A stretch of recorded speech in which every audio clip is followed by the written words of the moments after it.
Commence primary ignition. I'm just not the hero type, clearly. What a piece of junk. Enterprise, this is the captain. I got a bad feeling about this. It's all part of the plan. Engage.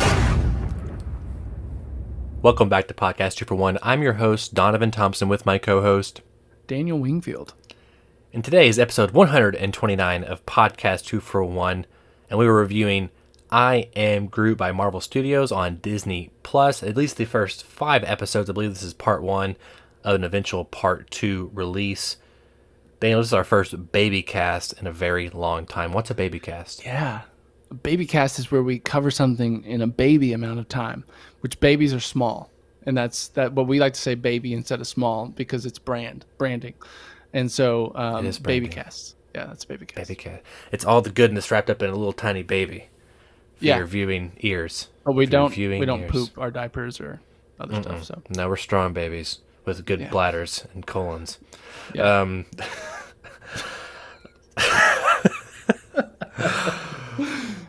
Everyone, welcome back to Podcast 2 for 1. If you haven't already, hit that subscribe button and notification bell. That way you're updated on all future episodes of Podcast 2 for 1. We also have 2 for 1 Joe Live every Monday at 9 a.m. Central, where we break down the movie and TV nerdy news that we think you care about.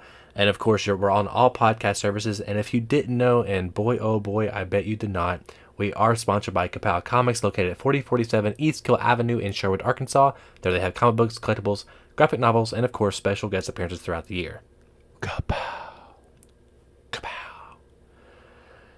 Yeah. I mean, you know, what's there to say? It's five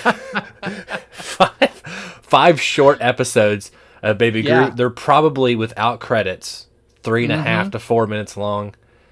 I think less. I think they're like They might be sub 3 minutes, most of them. I'll ask this: are you going to watch more I Am Groot? I mean, if I've got 20 minutes to kill, you know, I mean, it is one of those things of like, these are all cute. Right. You know, they're definitely for a younger audience. They kind of feel like Pixar shorts, but with Groot. It's all set, I guess. I was trying to figure out. I guess it's in between Guardians 2 and Infinity War, somewhere in there, because they're on the Ravager ship that they're on after Guardians 2. Yeah, I mean, I thought most of them were all cute. One of them I found pretty funny, and then the rest of them were like, okay, like just cute. Which I one? wanted you. It What's was your favorite one? Is it Little Man or the Little Men or that one? might be the best one. Yeah, that might. It be the is, best and it's got a very dark ending, which is it's almost like this thing of like, that ending is quite dark for what this feels like, for what feels like the target demo is for this, right? Like, I feel like they're like trying to get like little kids into it, and then like one of the episodes is him like squishing all his little friends. Yeah, they are, and that's the fine balance there between.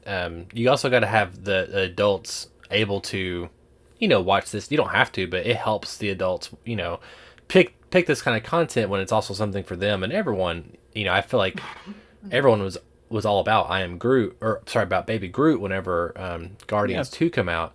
So it's an easy sell already, but then you kind of have a little more mature, you know, content in there, like of death and killing a whole civilization and stuff like that, you know. Being a god. Being a god, essentially. Yeah. I mean, overall, I think they're cute. It looks like James Gunn helped produce them. We know Vin Diesel come back as the voice of Groot, and you wonder, like, how much is that man getting paid for this? And also, why... Yeah, I don't know. I mean, I'm sure it's enough to make him want to do it, because he probably spends like less than a week in a recording booth.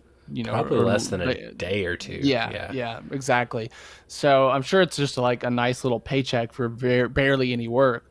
I mean, you know that they want to sign something, and maybe they have. That you know they want to sign something where, like, kind of like a Luke Skywalker situation in Mandalorian, where they're like, "Hey, give us the rights to your voice, and we'll just do AI like dialogue modulation or something. That way, we don't have to, you know, and getting points or something." because I don't like how they do Luke in the new stuff. So Sure, but that's like that's the beginning, right? 5 years from Yeah, now, it's going to sure. be Right. we'll never know. Look at Luke in Mando 1 or Mando season 2, and look at Luke in Right. Boba Fett. Sure. There's pretty big jump there, just No, within a year. But Yeah, I don't know. I mean, it's fun. They're exciting. Here's the thing that's I think is interesting is that James Gunn came out and said that he does not think these are canon. He's like, I don't know how they could be canon, and I'm like, they look what pretty about canon. Yeah, it's I mean, they haven't done anything, at least in the first 5 episodes, that would seem canon breaking. That's true, and they even show spoilers, obviously. Rocket Raccoon in the last episode. I mean, like And Drax in the shower.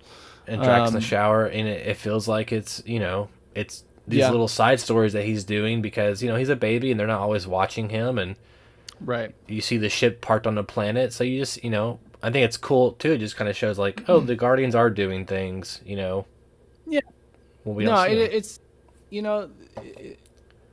I mean, I'm assuming maybe that something happens at the end of it that has a more maybe it will be more clear what James Gunn was talking about. Maybe, yeah. I do want to briefly go back to like this idea that I think is becoming a trend in Disney Plus programming. For me, across mainly really Marvel and Star Wars, but it is this idea that I feel like they often have a hard time picking a single demographic or a target audience. It feels like so much of their content wants to appeal massively to like little kids and preteens, and then also adults and like people that grew up with this. And I just feel like even with that I Am Group thing, it's like Reese would probably enjoy. I have a 7-year-old named Reese, and he would probably enjoy that. I also think he would probably get a little bit like worried about the episode where he steps on all his friends. It would just make him sad, and it's kind of like Really? that's not really what you're going for. I think for that target audience, you don't want them like the end of the episode being like, oh no, his new little friends died.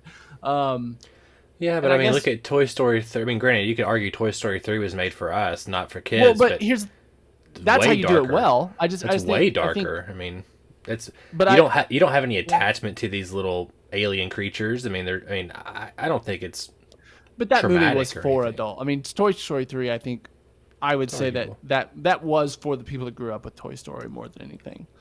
arguably, yeah. But and you're right. I mean, I think obviously Pixar has shown it's great at tailoring content to little kids that also hits something deeper with people that are older. And so maybe it's just the execution is an issue. But I think, this was something that I felt with Kenobi. Some of their other content has felt like that as well. Even like, Boba Fett even had those moments with like the cyberpunk biker gang type stuff that felt like it was just for a Don't different remind me. demographic. Yeah. Exactly.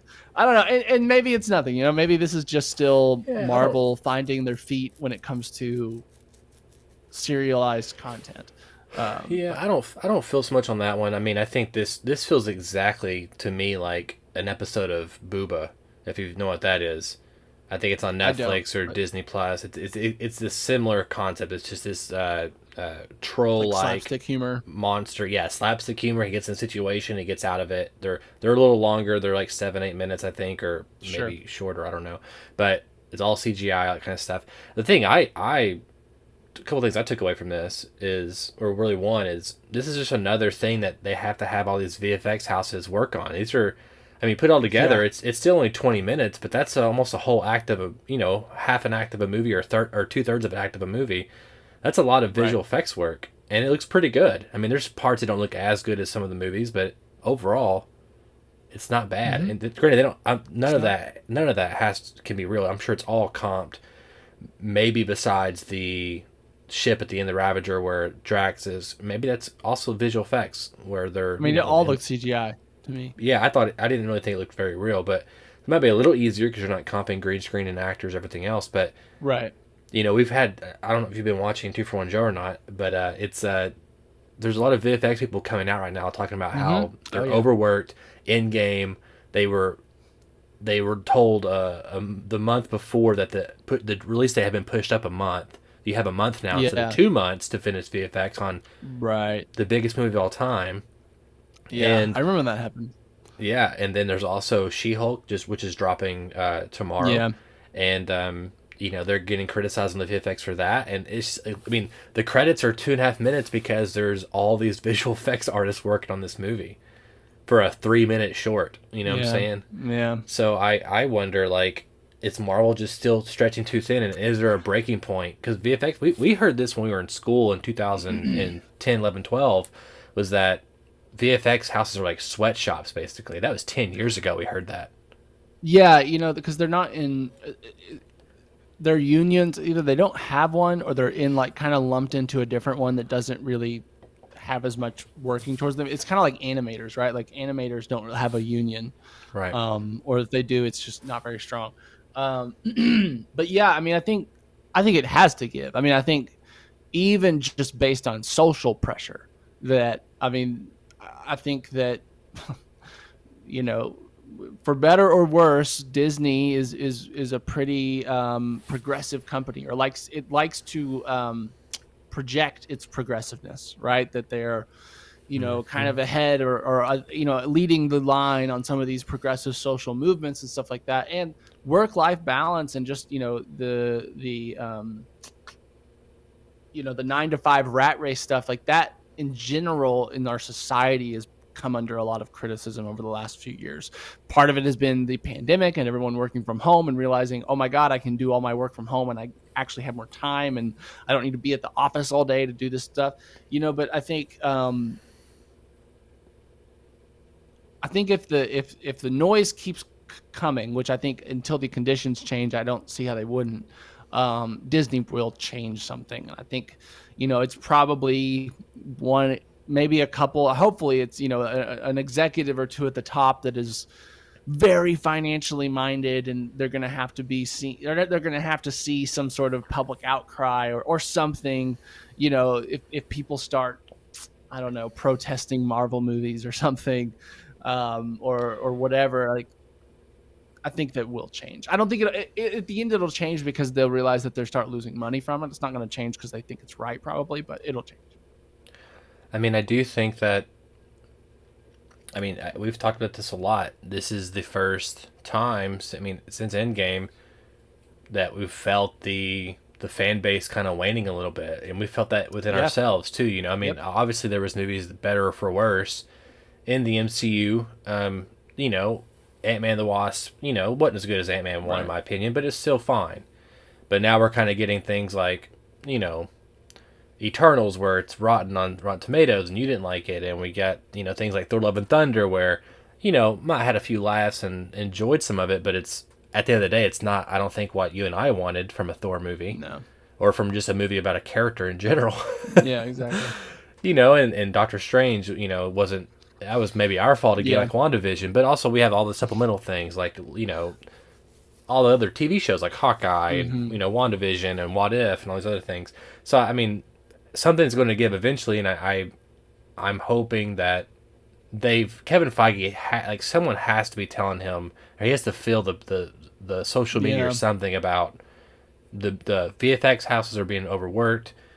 If it's trending news, he's going to start getting questions like at panels or something. Like that, once that kind of stuff starts happening, and that's the kind of time where it will be like, because I think it's been a couple months since we started hearing these stories, but they seem to be drumming up more often now. Or people are speaking up. Yeah, and part of this too is. I was going to say, part of this, too, is, again, like you said, the pandemic, there's going to be a level of quality that's going to change in some way because they're navigating a whole new environment of how to shoot the movies, how to, the budgets increase, the longevity in terms of production shoots, all those other things. And so it's going to change, and they're still figuring that out. They may know pretty good now, but that was happening during all the content we just got, right? Yeah. So we're kind of gotten to a place now where it feels like, maybe not in Hollywood and California, but it feels like everywhere else the pandemic has kind of ended, at least from what we understood the pandemic to be. Yeah. And so you give them a little grace, and maybe they can always put it off to that, like, well, we were working during the pandemic. I get it, man. Like I can't really I get that, but I don't know. It's an interesting conversation. Last thing I'll bring up here before we get off, because it is a baby cast. I don't know if you know this, but during the SDCC panel where Kevin announced Phase 5 and 6, he said that Black Panther: Wakanda Forever was the end of Phase 4, which comes out in November. Some of us were scratching our heads because we were like, well, where's Guardians of the Galaxy, the holiday special, fit into this? And then James Gunn came out and said this is an epilogue to Phase 4. Right, yeah, I saw So that. it seemed like they were kind of saving that maybe for Disney D23 coming up in a month or so. We're going to have more announcements and footage probably from all these properties. Yeah, that feels like that. Obviously, that's canon. Are you? Is there any other last question? Is there any other questions that, or any other characters you'd like to see get little tiny spin-offs like this within the MCU, or do you care? I mean, it's not. I don't really care. It's not. It's not going to be aimed for me. I guess just like this isn't. It's cute, and it was like a fun 20 minutes of cuteness, but like, it's not gonna. It's not gonna be really, a blip on my radar. It feels kind of like more like homework to me, honestly. Like I obviously Sure. I told you, hey, this is the podcast. Let's watch it and do the podcast. But like, right. I don't want to, we're never. I say right now, we're never going to do a podcast on Baby, unless it's like universe changing. On who? Or like on Baby Groot, on I Am Groot. We're never doing a podcast again on this show. You know what I mean? Okay. and unless like Kang's in an episode and it's like he tells the master plan right. or something, and like something And then like it's that. not canon, so we don't care, right? So Right. So it's like, this, I think is like, For now it's sure. like, I feel compelled to watch everything that has the Marvel Studios banner because I'm a purist, I'm a fan, right, yeah. but it's also like you're kind of making things that it does not affect the universe in any way, shape, or form. You're right. It's fine. It's smart. It's marketing. It's like, you wonder now, like, are they going to have Baby Groot Baby Yoda shorts where Mando's in the background and Baby Yoda's eating eggs and shit? Honestly, be surprised they haven't already, but Yeah, it's like exactly. animated maybe. But no, I mean, I think we're in a different era of Marvel. Post Endgame Marvel is like a machine. How much it's pumping out. Yeah.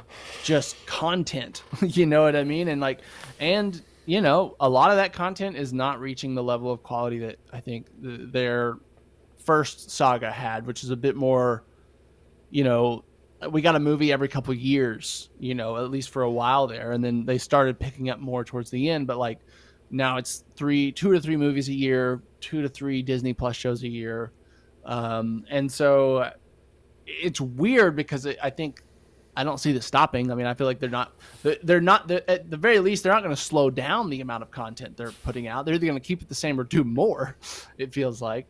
But there's going to be more content like this, right? That's like, I mean, I don't have any good reasons to like, I'm not the target demo in a way that like, it's just not connecting for me. It doesn't, I mean, I'm just not finding anything that interesting for me. It's not connected to the bigger universe that like that's the part I'm really the fan of, is this bigger sprawling story.